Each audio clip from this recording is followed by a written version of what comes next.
साहित्यांगन में अपने सबक स्वागत अछि। आइ हम बिहार बोर्डक कक्षा 10क एक गोट और कविता लऽ कऽ उपस्थित छी।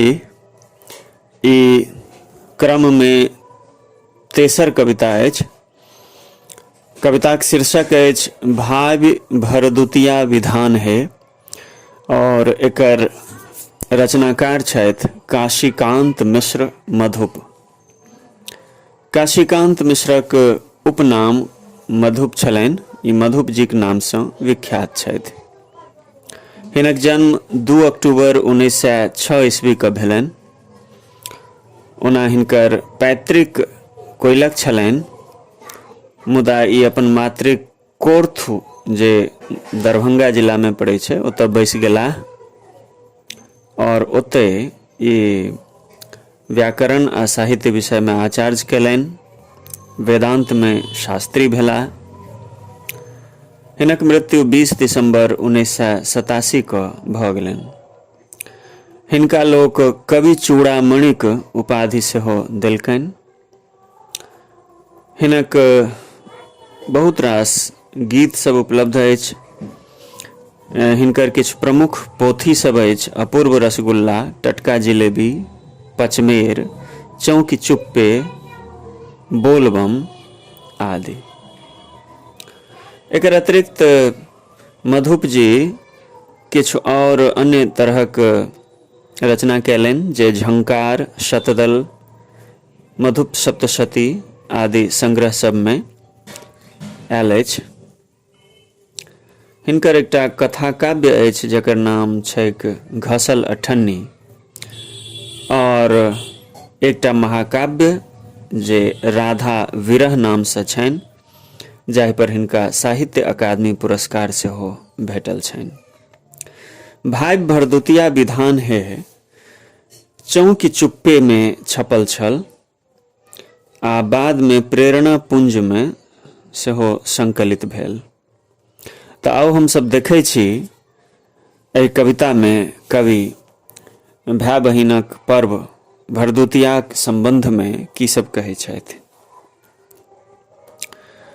कविताक आरंभ में कवि कहै छथि नीपि झलकौले घर अंगना दुअरिया भावि भरदुतिया विधान है। बहिन घर आंगन दुआरि सबके नीपि कऽ झलका कऽ रखलनि आ एहि तरहक विचार में मग्न छलीह जे भरदुतिया पाबनि विधान पूर्वक करब। अरिपन द पीढ़ी ढ्योरी कऽ रखलिए भैया के नोतब दय पान है।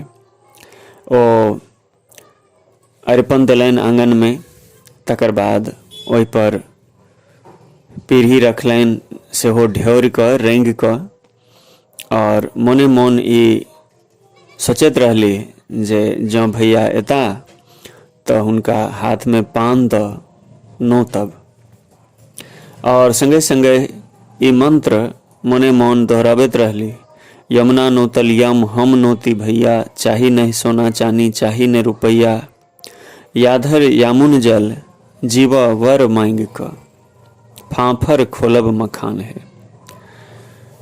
एहि मंत्र में ई स्पष्ट कयल गेल अछि जे बहिन सोचै छथिन जे जेना यमुना अपन भाई यम के नोतलनि तहिना हमहूँ अपन भैया के नोतब और ताहि एवज में ताहि बदला में हमरा सोना चानी आकि रुपया पैसा किछु नहीं चाही।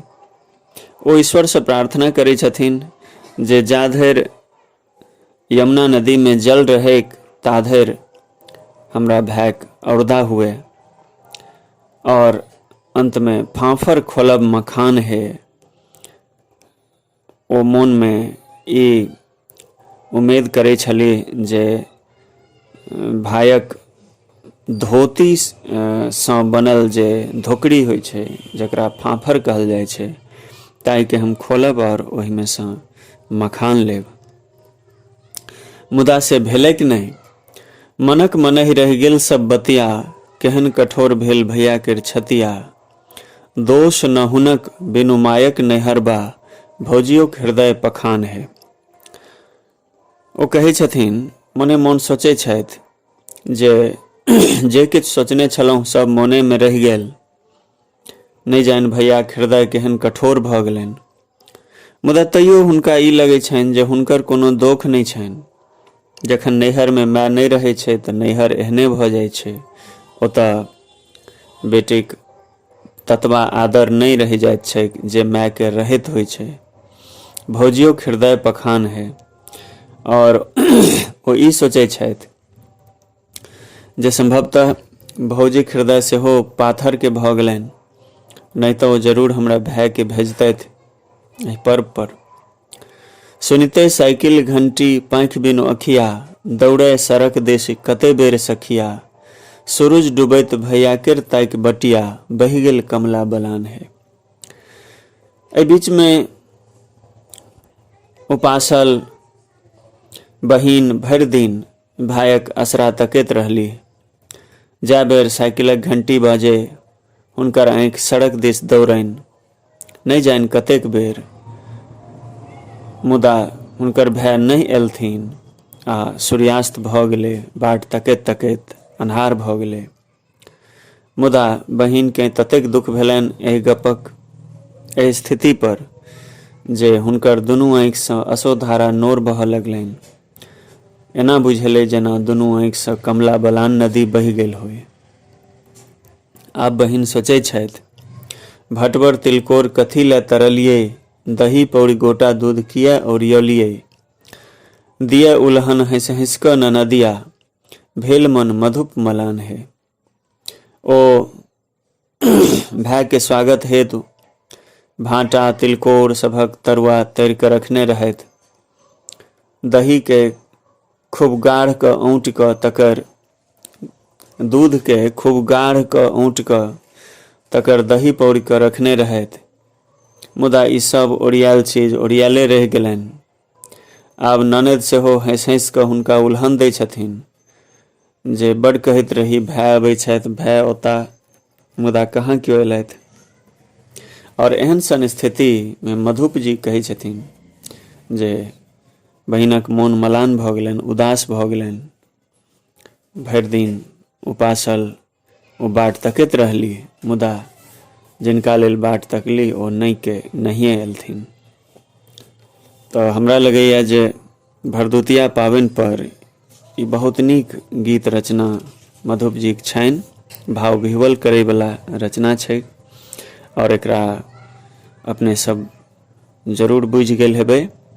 हम बच्चा सब सँ ई अपेक्षा करै छी जे ओ सब एहिमे जे अभ्यास छै, प्रश्न अभ्यास, ताहि के उत्तर वगैरह तैयार करता और एहि पाठ के नीक सँ हृदयंगम कऽ लेता।